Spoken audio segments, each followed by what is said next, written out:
নমস্কার। যারা বিভিন্ন রকমের লোন বা ঋণ নিয়ে ভুগছেন, প্রচুর দেনার রয়েছেন, ব্যাংক থেকে ক্রেডিট কার্ড থেকে শুরু করে আপনার বিভিন্ন রকমের লোন চলছে, লোনের টাকা মেটাতে পারছেন না, লোন নিয়ে বিভিন্ন রকম সমস্যা, প্রত্যেকটা মাসে খালি লোনের জন্য খুব টাকা বেরিয়ে যাচ্ছে, সেভিংস একদম কিছু করতে পারছেন না, কী করবেন বুঝতে পারছেন না। অতি অবশ্যই প্রত্যেক দিন ঋণ হর্তা গণপতি স্তোত্রমটা শুনুন। অতি অবশ্যই শুনুন, যদি পাঠ করতে পারেন তো খুব ভালো। যে এই স্তোত্রম এবং গণপতি পাঠ যদি করতে পারেন, ঋণ হর্তা গণপতি স্তোত্র ইউটিউব বা বিভিন্ন জায়গা থেকে পেয়ে যাবেন, বা অনেক বিভিন্ন ভালো পুস্তক থেকে পেয়ে যাবেন। সেই পুস্তক থেকে পড়ুন।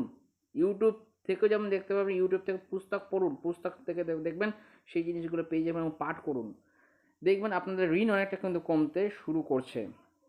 ঋণ নিয়ে পরবর্তী আরও শর্টস চলবে, সেটা অতি অবশ্যই আপনারা দেখবেন। সাবস্ক্রাইব করবেন, শেয়ার করবেন, যত সম্ভব প্রচুর শেয়ার করুন। ভালো থাকবেন।